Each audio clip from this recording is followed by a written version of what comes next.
Hi everyone, so today we're going to do something called Murgh Saag, and I'm very excited about this episode because it is translated from Hindi to English as chicken with spinach. And not only is it very delicious and has a unique flavor, it's something you can get at most Indian restaurants in North America, but it's also interesting in terms of efficiency, I think, because if you're cooking for your family, you can have the vegetables and the meat cooking in one dish. So it's, I think, an efficient dish to make for supper or maybe a very hearty lunch. And it's very, very delicious. And you can make it with or without coconut milk. Today we're going to make it without coconut milk. But it is really, really good. So thank you for your attention, and please stay tuned.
Hi everyone, so today I'm going to start things off a little differently.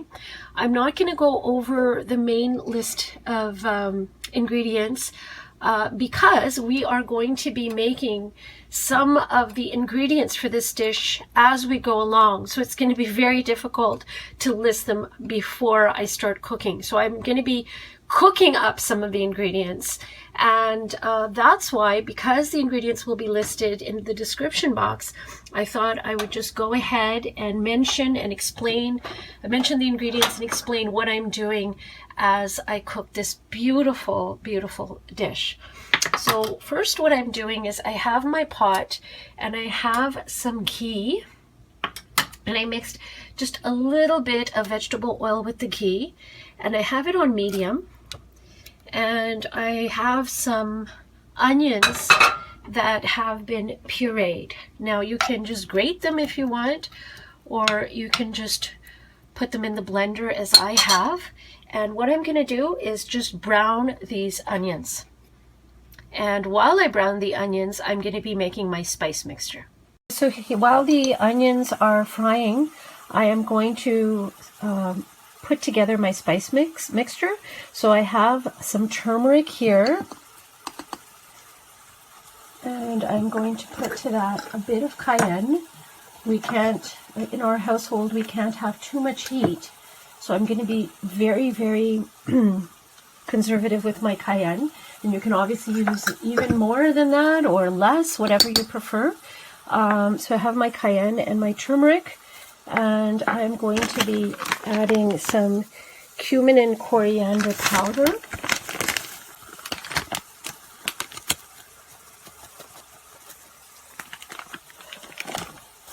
And some garam masala. So I'm just going to put the bay leaf here. I don't want to break it. I'm just going to put it here so I remember to use it in the spice mixture. But I'm not going to break it in here. I will just leave it in this bowl. And I'm going to add some cloves, and I'm going to be adding some cardamom. And that's going to comprise my garam masala. And you can use garam masala powder if you prefer. And finally, the last ingredient I will be using is the kasoori methi. So I will be pouring a little bit of that. So I will be giving this all a nice stir. Just going to remove the bay leaf, set it aside, and just mix this really nice. And by the way, it smells very, very lovely. I didn't know it would smell this nice. It smells very good. And I will, to this, return the bay leaf. And now I'm going to go back to my onions and see how they're doing. They're doing well, but I would like them to be a little more brown. I know one secret of Indian cooking, it doesn't depend on the recipe, of course, is to have the onions, in certain recipes, I should say again, to have the onions really nicely cooked. It really, really is worth taking the trouble to do that, and it adds a nice flavor. So I'm going to continue with the onions, and I will be back when they're done. Okay, so for me, the onions are done. I'm just going to take a close-up to show that they're very beautifully cooked. They're a very light golden, but they're not brown. You don't want them to be browned in this dish, but they are cooked well enough that a beautiful smell is emitting from this onion paste. So what I'm going to do is I'm going to take the onion paste and I'm going to set it aside.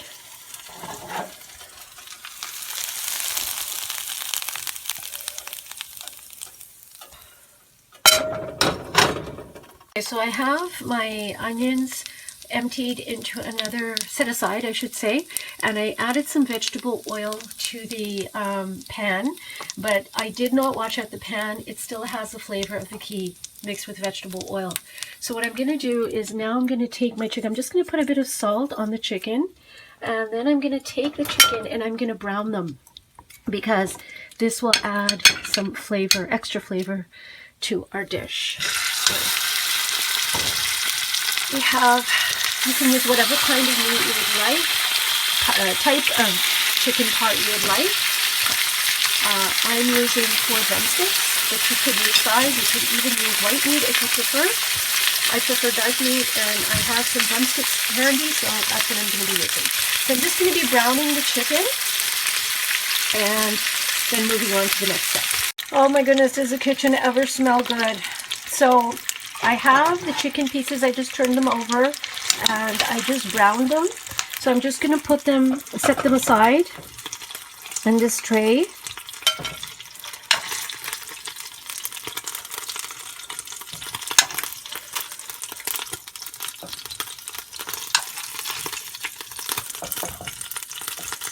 And in the same oil, because remember it has all the beautiful flavor of the chicken and the onions, I'm going to be adding my ginger and garlic paste.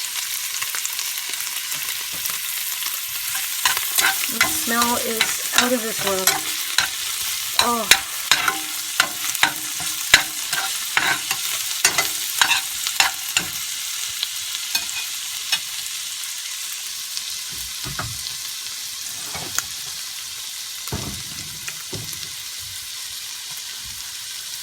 For the garlic ginger paste, I'm going to be very, very carefully adding my bay leaf and the spices. And I'm going to be stirring all this together. But be sure to lower the heat, because you do not want the spices to burn. You don't want that to happen. I'm going to add a little bit more oil. Returning, the smell is just getting better and better, by the way. It's so nice. So I just added a bit of vegetable oil, more vegetable oil to that. And I'm going to be adding my tomato paste. Or you can use ketchup. And you want it just to sort of mix all in nicely.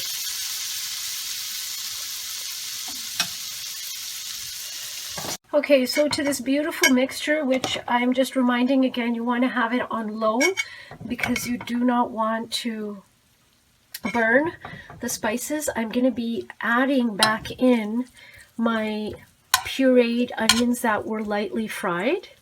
And I'm just going to be mixing all this in. Notice the bay leaf is here, but I'm being very, very gentle with it because I wanted to add flavor to this, but I do not want to break it. So as we have that cooking on low, I'm going to be adding a little bit more vegetable oil because I notice my pan has got dry and you don't want that to happen. You want to now put in your chicken. I wish I could show this to you, but I can't. The chicken is smelling unbelievably delicious. But as you can see, it looks pretty good.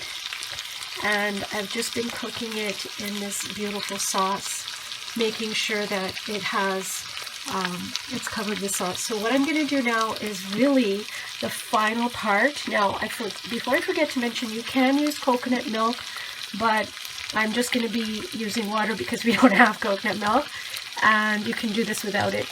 So I'm just going to be adding the spinach. Spinach does not take very long to cook.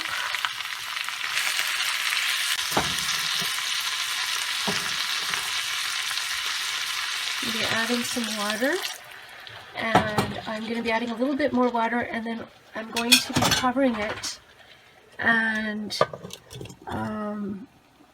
cooking it on medium for about half an hour or until the chicken pieces are cooked fully. And you can tell that by running a fork or a knife through the chicken and making sure that the juices run clear. And once that's finished, my dish will be ready to serve. So I cannot wait.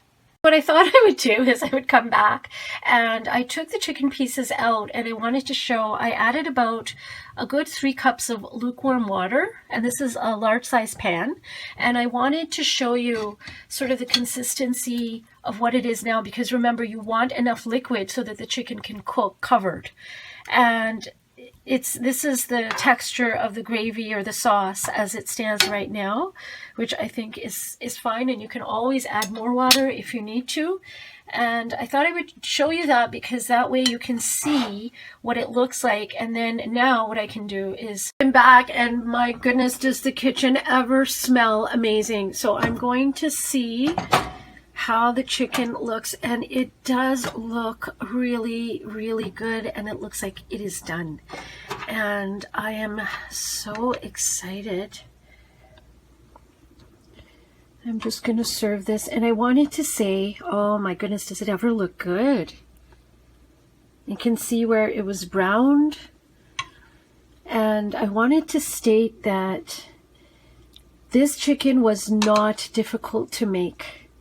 And yet it is so good. It used to be, years ago, it used to be served in the royal palaces. So it is definitely,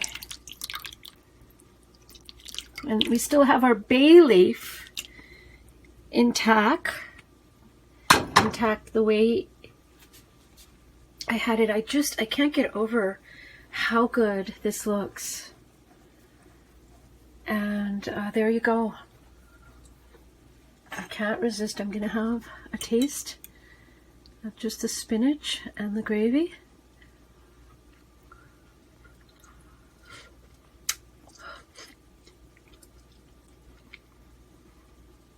Oh my gosh, it is so good. Really worth a try. And one of the best things about this is you have your vegetables and your meat all in one.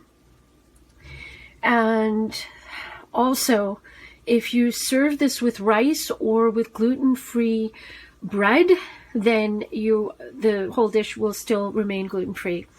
So there you go. Hope you give this a try. It is absolutely to die for delicious, and it is worth the effort. Thank you for watching. Take care, and talk to you very soon. Bye for now. So I just had a taste, and it is so good. So the really nice thing about this dish is that if you serve it with rice or with gluten-free bread, then you are going to have a very delicious, healthy, gluten-free dish, and you have the vegetable and the meat cooking together, so that saves in terms of time. You're doing it all in one. So, and the spinach adds an amazing, amazing flavor. So you've got to try this. If you like spinach, or even if you don't like spinach, I think you will be a fan of spinach once you try this. And for vegetarians, you could do this with eggplant instead of the chicken, easily. In fact, all you would have to do is lightly fry the eggplant first and just pretty much repeat the same process that we did here. So thank you for watching. Hope you enjoyed this episode, and stay tuned for more exciting episodes in the next weeks and months to come. Thank you for watching. Bye for now.